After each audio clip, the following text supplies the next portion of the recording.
Thanks to him, we know more about black holes, life beyond the stars, and the theory of everything. Welcome to WatchMojo.com, and today we're counting down our picks for the top 10 mind-blowing facts about Stephen Hawking. But the discoveries of the Kepler mission suggest that there are billions of habitable planets in our galaxy alone. For this list, we'll be focusing on one of the greatest minds in science by looking at a few fascinating facts about the man himself. I made a boo-boo, and I gave it to Stephen Hawking.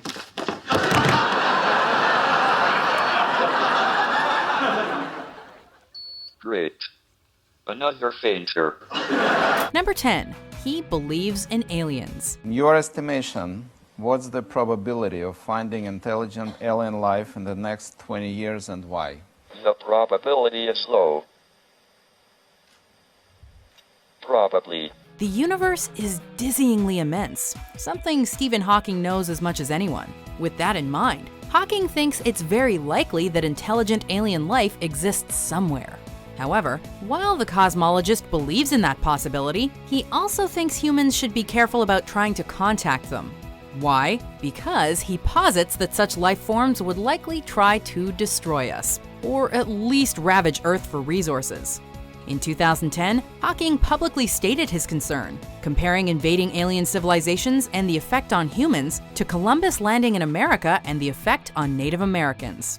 So if aliens ever visit us, I think the outcome would be much as when Christopher Columbus first landed in America. Which didn't turn out very well for the Native Americans. Even so, he supported Breakthrough Listen, a research program dedicated to finding alien life, finding but not contacting if Hawking has his way. Can there be a peace between us?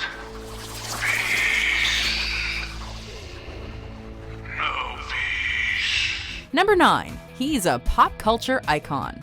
But then I said, in that frame of reference, the perihelion of Mercury would have precessed in the opposite direction. While an increasing number of scientists today are developing public personas of their own, none has managed to make an impact quite like Stephen Hawking. I'll be stretching out the brain like gravity stretches time when you try to put your little pea brain against this kind of mind. For years, he's been making public appearances and guest starring on popular TV shows like The Simpsons, Futurama, The Big Bang Theory, and Star Trek. The day that apple fell on my head was the most momentous day in the history of science. Not the Apple story again. These cameos often showcase his staggering intelligence and trademark dry humor, alongside some light, good-natured self-deprecation. Silence. I don't need anyone to talk for me, except this voice box. You have clearly been corrupted by power. As a result, he's become something of a household name for people of all ages. References to the scientist can also be found in a number of songs, comics, video games, movies, and more, proving he really has permeated nearly every facet of pop culture. That's nice. Too bad it's wrong. Number 8. He's a betting man. I call. You are bluffing, and you will lose. Wrong again, Albert. Stephen Hawking loves making science bets. Thing is, his track record kinda sucks.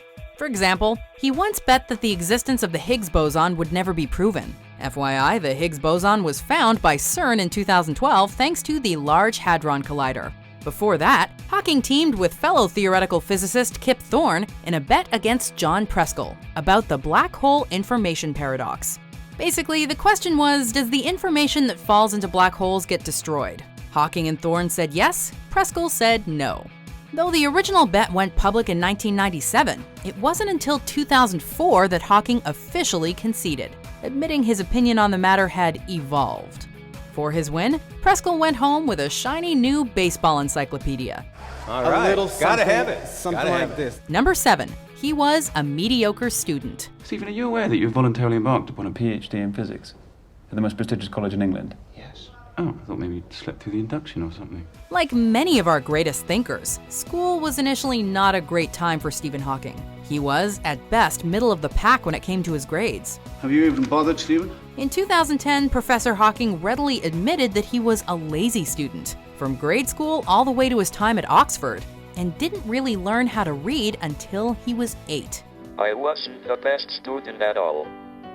My handwriting was bad, and I could be lazy. Even so, his schoolmates nicknamed him Einstein, clearly seeing his potential for greatness. Fortunately, one math teacher inspired him, sparking his interest in both math and science.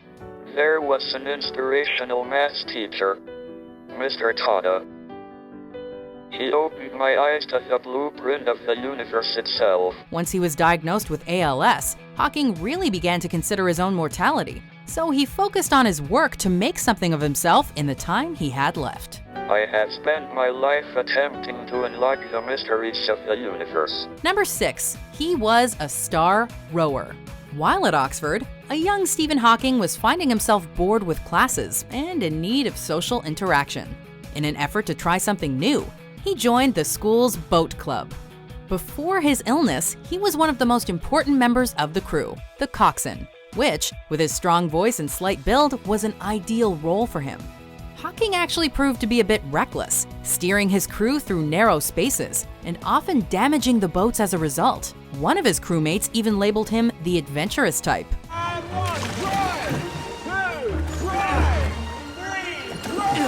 His dedication made him very popular with his crew, and soon his social life was booming, with parties and friendly practical joking.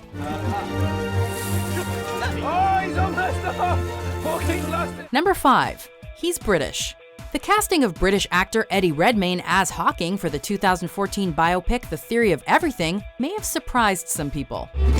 Bravo. After all, the computerized voice we know and love has an accent that's decidedly not British. It has become my trademark, and I wouldn't change it for a more natural voice with a British accent. However, Stephen Hawking was born and raised in England. So where'd the accent go? In 1985, he underwent a life-saving tracheotomy after contracting pneumonia. Unfortunately, the operation robbed him of his ability to speak. He eventually began using a specialized computer program to communicate, and the synthetic voice he adopted as his own spoke with an American accent. But then I got a speech synthesizer, which was designed for a telephone directory service. There have since been many upgrades to his method of communication, but Hawking has kept this voice as part of his identity. It's even been copyrighted. I don't like your tone. If you are looking for trouble, you found it. Yeah, just try me, you... Oh! Number 4. He's a prolific writer, even though he can't physically write or speak. My old system worked well, and I wrote 5 books with it, including A Brief History of Time, which was on the Sunday Times bestseller list for over 5 years, longer than any other book. The Bible and Shakespeare don't count, apparently. Though he was already famous within the scientific community, Stephen Hawking truly came to the public's attention in 1988 with the release of his seminal popular science book, A Brief History of Time. He had wanted to write a science book that would actually connect with readers, and he succeeded.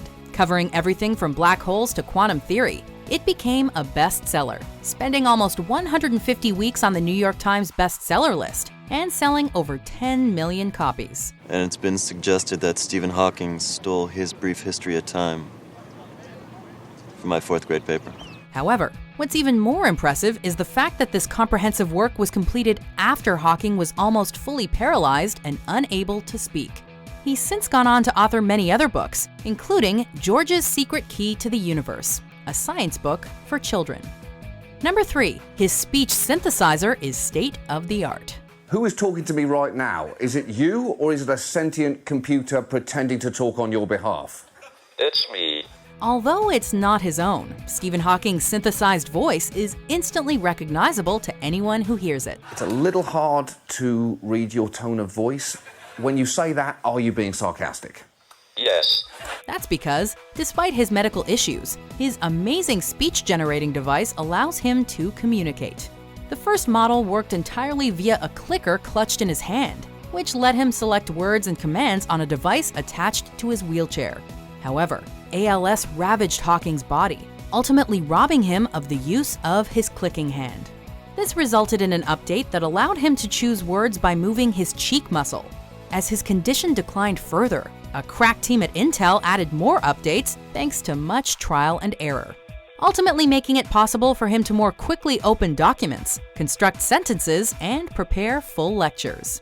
Now Intel have written a new program, ACAT, which uses predictive text to speed up writing. Number 2. He's never won a Nobel Prize. Stephen Hawking's name is synonymous with genius. His theories have helped advance our understanding of the universe, and yet his trophy case is missing one of the highest honors in science. Yes, as shocking as it may sound, Hawking has yet to be awarded a Nobel Prize. That can't be right. I don't make arithmetic mistakes. Are you saying I do?